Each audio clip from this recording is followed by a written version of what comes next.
Figured I would talk about my time during the census. A lot of you might not know that I actually was a enumerator, at least in training, for almost the complete 2 weeks. And I figured because it's census time, this might be something I should document and talk about, because I didn't really do that type of videos back then, 10 years ago. So my experience with the census was mixed.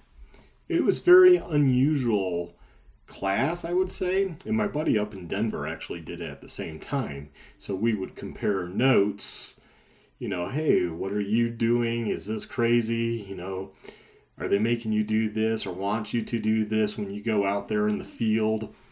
And yeah, so we would compare what was going on. In, Enumerator, you're basically counting people. That's the whole idea of census is. The main thing is to count people. So first off, it started off kind of rough as far as where to meet. Like it was a church, showed up, no one there. Luckily, I guess they had changed the time. Didn't notify me, and I showed up.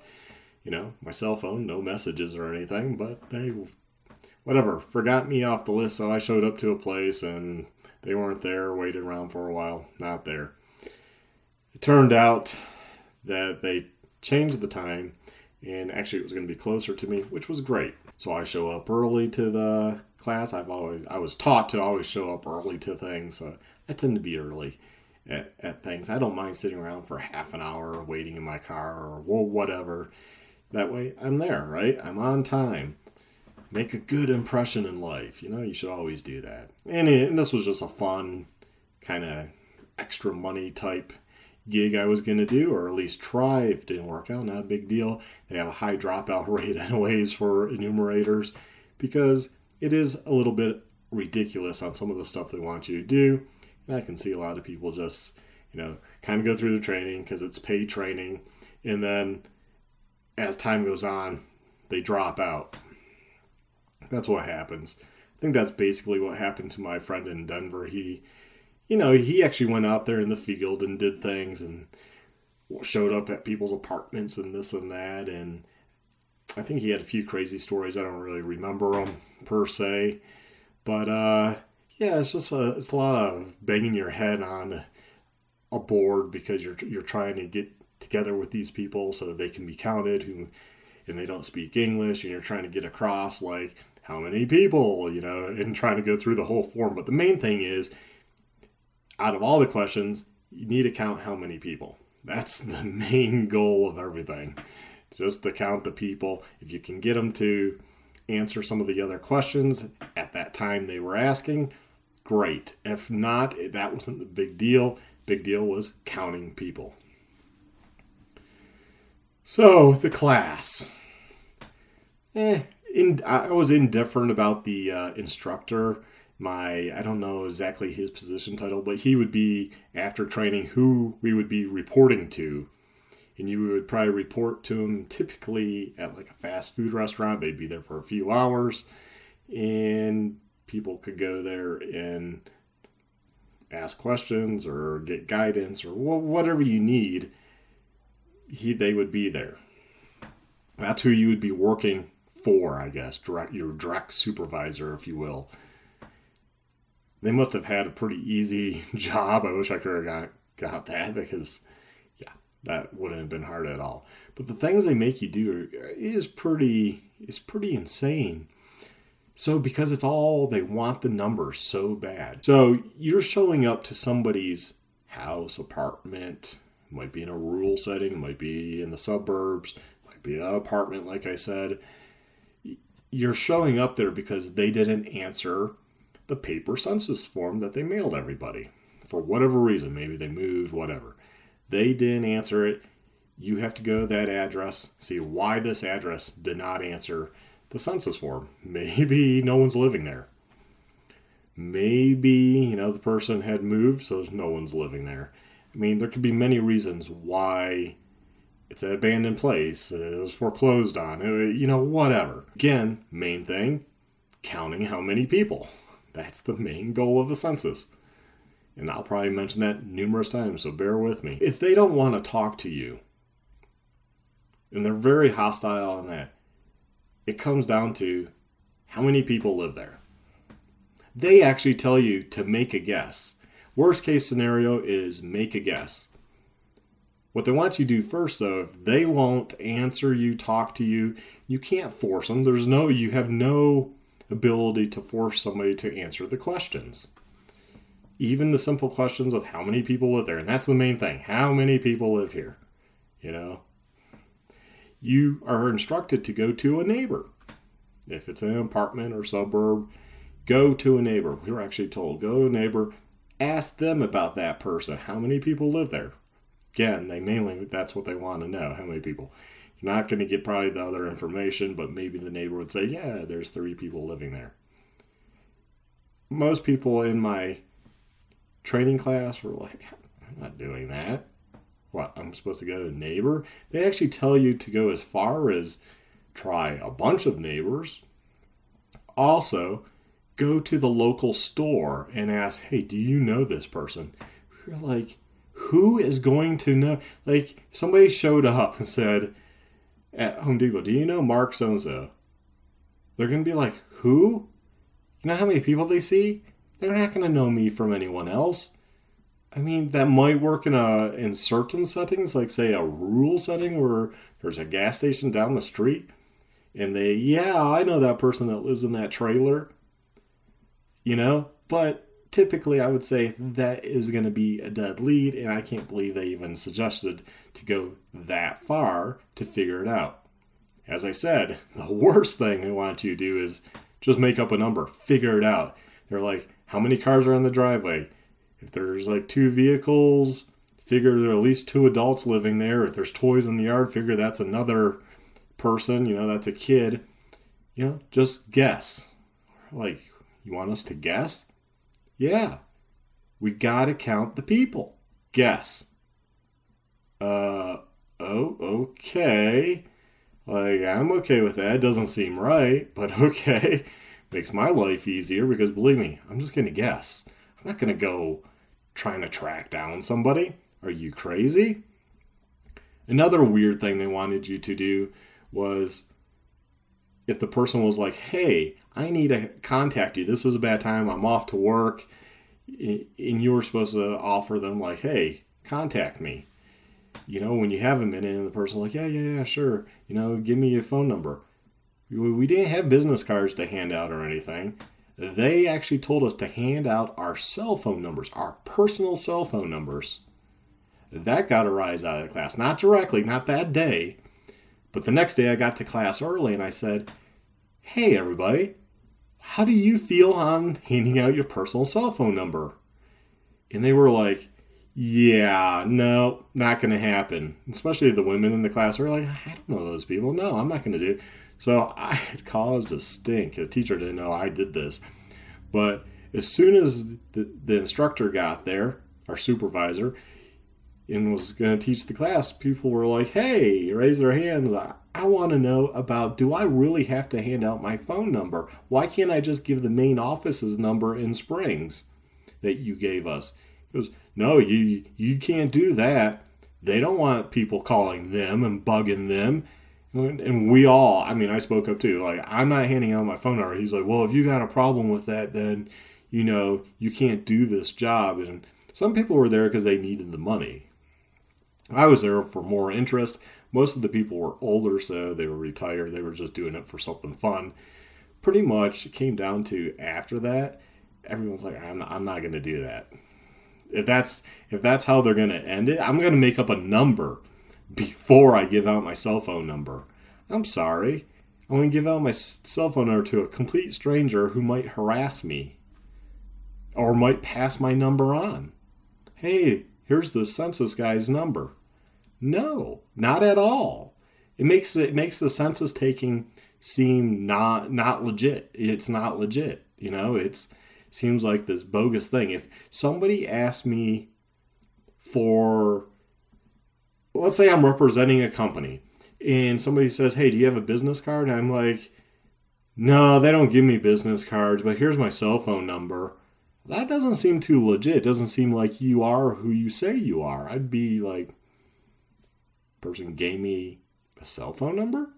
And my cell phone is a Michigan area code. That looks even more suspicious.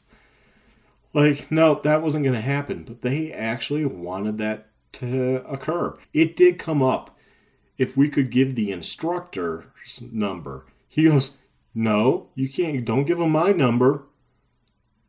So we're not supposed to give his number or the main office's number in Springs at the time for the census taking for this, I guess, county area. What? Are you crazy? I'm not giving my number. I can tell you that. So that was pretty nuts. So that was the main two things was that kind of people had gripes with, and I thought it was pretty outlandish that we're supposed to do that. I don't think my friend in Denver gave out his number. I think he was the same opinion. Like, I'm not going to do that. No, like they don't need to know that, right? I'm just not going to do it. And I don't know if he ended up having a guess on any of his stuff. Being a city, probably not. I think his issue was mainly that a lot of people that he was seeing didn't speak English. So then he had to try to figure out, communicate with them. And he might have ended up taking guesses on some stuff, like if you see two people there and a kid in the background.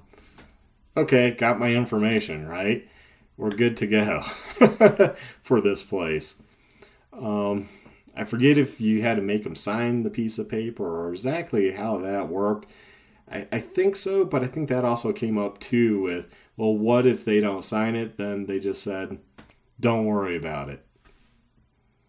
It makes you wonder how accurate the census really is, I mean, what if you show up to a place and they had just mailed in the census the day before, but you show up, you were told, it doesn't matter what they say, you're there, you got to do the census. So they could be counted twice, technically. Could they not? I mean, maybe that goes back to the system that, hey, this address has 2 entries. I don't know. They didn't really explain that. I never really thought about it at the time. I can't really talk about the field work because I got to the second to the last day of training, and unfortunately our cat had gone to the vet and found out that it had cancer, and my wife wanted me to go with her, understandable, up to the, I think it was through, I don't know if it was Denver University. It was one of the specialty vet schools, and they were going to remove this cancer from our cat that was encapsulated in a capsule.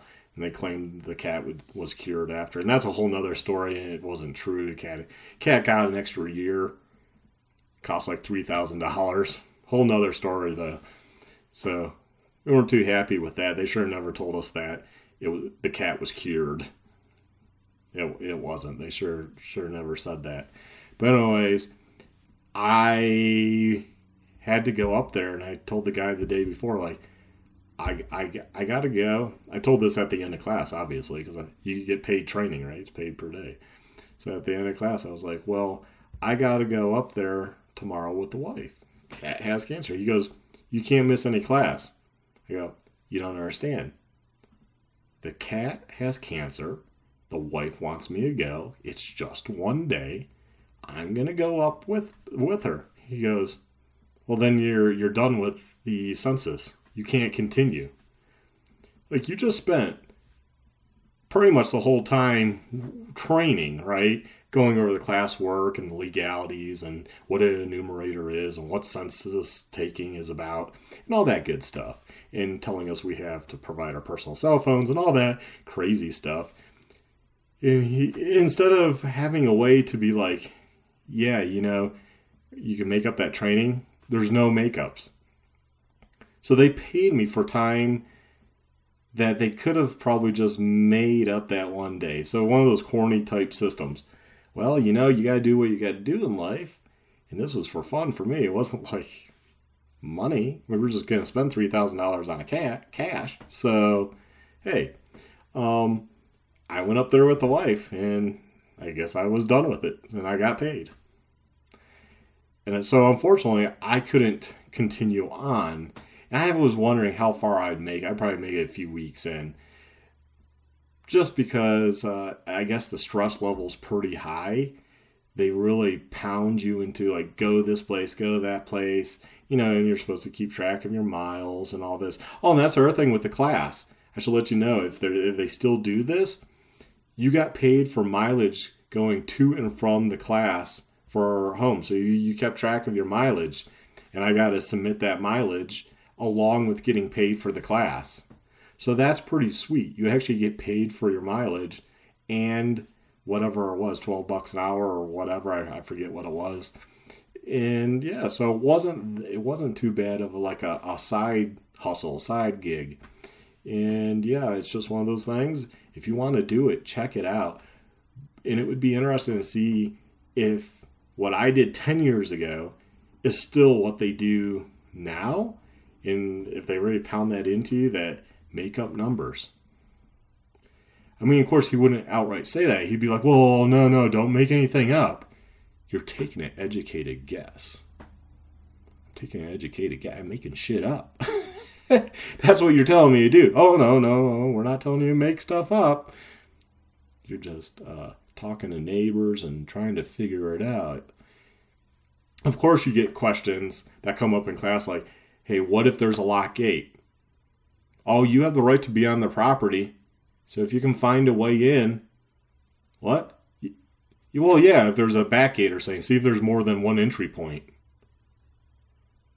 Okay. We also have rural areas here. What if the person is pretty hostile? Just remind them you're working on behalf of the government to take the census. What if they threaten you? Well, call the cops. I don't even want to get into that situation. I am not going to try to find an alternate way through a fence to a front door if the person's that hostile. In some rural areas, there's nuts out there. There's people that don't like the government. I'm not doing that. No, I'm not. So anyways, if you're going to be an enumerator, then hey, go ahead, give it a whirl, give it a try. I'm sure it's probably already going on because I already got my form, and this has been the easiest. I got it, went online. It literally took like 2 minutes to do the census this year online, and done. So I didn't mind doing it. And there wasn't that many questions. It was the easiest and most precise census ever. It mainly was how many people. There was no crazy questions. In years past, there were questions on stuff. It was like this big long paper thing, and it was like, really, I gotta do this? I thought about not doing it just to purposely make them come out here. I was like, no, I don't want them hounding me or tracking me down. If I was single, I'd probably do that, but with the wife, didn't have a kid at the time with the wife, I just didn't want that to happen, But anyways, I thought I'd share my enumerator experience with the census. And yeah, let me know if you've done it down in the comment section and how it was for you. And maybe you did it in a big city like my friend did. And I think my friend in Denver lasted like 2 to 3 weeks doing it. Maybe he lasted 4. And as you knock out places, they get rid of people that I guess are good performers. They keep on longer. And so you kind of can stretch it out, and they let you know right away. You might be there 2 weeks. You might be there for a couple months. It all depends on the area you're working and how it's going down and how you're performing, I guess, making up numbers. Oh, no, educated guesses. So anyways, hopefully you like this video. Please like, subscribe, check out my other videos that are probably more entertaining riding a motorcycle than me talking. But anyways, I thought I would just share this with you all. And please leave a comment down below on your experience with the census. Have a good one. Bye.